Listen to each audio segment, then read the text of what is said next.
E aí, povo de Deus, hoje eu vou dar uma dica para vocês aqui que vai servir tanto para interpretação quanto para questões de gramática, tendo como referência que as bancas adoram cobrar o que leigos não dominam, né? Então, uma das características das bancas é sempre explorar o quesito voz verbal nas suas questões. Então vamos lá. Nós temos 3 tipos de vozes verbais. 2 delas são imprescindíveis para que você se dê bem na prova, haja vista que elas caem com frequência. Voz ativa e voz passiva. Vamos entender primeiro o que é voz ativa. Quando eu digo, por exemplo, os alunos produziram o trabalho, eu vou entender que quem produziram o trabalho foram os alunos. Os alunos acabam sendo sujeito dessa oração. Então eu vou entender que este sujeito, os alunos, pratica a ação de produzir. Então isso eu vou entender como sendo o quê? Voz ativa. Se a questão quiser que você pegue essa mesma frase e transponha para a voz passiva, a frase ficaria da seguinte maneira: o trabalho foi produzido pelos alunos. Eu tenho que me preocupar em destacar o verbo.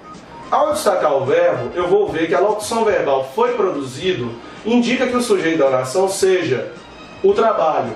Então, o trabalho foi produzido pelos alunos. Eu tenho então o que nós chamaríamos de voz passiva, que entende que o sujeito da frase, ele ao invés de praticar, está sofrendo a ação verbal.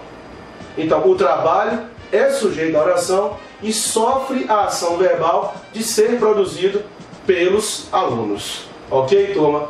Guardem. Voz ativa, voz passiva. Este segundo exemplo a que eu me referi é um exemplo claro de voz passiva analítica. É formado sempre por uma locução verbal. No caso, foi produzido. Agora você se pergunte, por que eu pude passar uma frase de voz ativa para a voz passiva, neste caso analítica? Porque a frase na voz ativa, a primeira que eu elaborei, os alunos produziram o trabalho. Quem produz não produz algo. Então o verbo produzir ele é considerado verbo transitivo direto. Eu só tenho a capacidade de transformar uma frase de voz ativa em passiva se este verbo for transitivo direto. Se assim o for, eu tenho a possibilidade. Do contrário, eu não terei. Então, moral da história, produzir é verbo transitivo direto. Então eu posso pegar os alunos produzindo o trabalho e transformar em o trabalho foi produzido pelos alunos. Esta é a voz passiva analítica. Por que eu dei essa volta toda? Porque agora vem a hora de a onça beber água. As provas adoram colocar também o segundo tipo de voz passiva. Eu não tenho só a analítica, eu tenho também a voz passiva sintética. Como é que ela existe? Eu vou pegar este verbo e ligá-lo ao que nós chamaríamos ser pronome apassivador, que no caso será a palavra se. Então como é que ela vai ficar? Produziu-se o trabalho em sala. Eu tenho produziu-se o trabalho em sala, que corresponderia a dizer que o trabalho foi produzido em sala.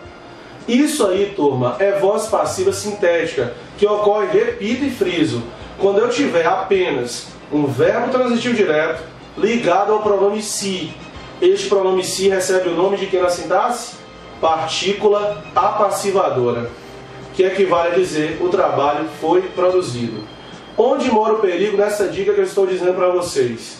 É que se eu tivesse os trabalhos, entendendo que o trabalho é sujeito, se eu passar isso para o plural, eu forçosamente teria que ter o verbo também no plural.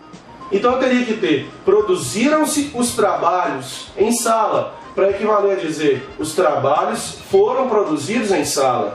É isto que vai ser exigido pelas bancas quando cai em prova voz verbal. Você tem que ter a capacidade de entender que produziram-se os trabalhos também é um exemplo de voz passiva, assim como os trabalhos foram produzidos. Eles se equivalem. Em uma questão de prova, permutar um pelo outro mantém o sentido e mantém a correção gramatical. Eu quero que você compreenda que os trabalhos acaba sendo sujeito nas 2 frases. E é isso que vai pegar uma eventual questão de prova. E agora, finalizando meu comentário, para que você tenha maior noção de como as bancas imaginam e pensam questões dessa natureza, preocupe-se com frases do tipo: precisa-se de trabalhadores, ou morre-se fácil em tal lugar. Mora-se faz, vamos dizer, nas favelas do Rio. O que eu vou imaginar sobre essas questões? Olha só a minha dica. Quem precisa não precisa de algo ou de alguém, este verbo é transitivo indireto. Se eu tenho um verbo que não é transitivo direto, acabou a história. Eu não posso ter voz o quê?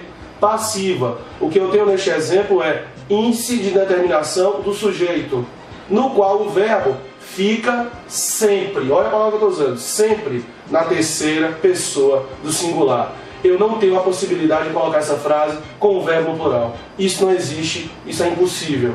A mesma coisa no segundo exemplo. Quem morre, morre. O verbo para a gramática é intransitivo. Verbo intransitivo mais pronome si significa não temos voz passiva. Então, mais uma vez, o verbo tem que ficar no singular. O que vai cair sobre isso na prova? Vai cair que a concordância verbal. O verbo fica no singular. E qual o nome dado ao pronome si agora? Índice de determinação do sujeito.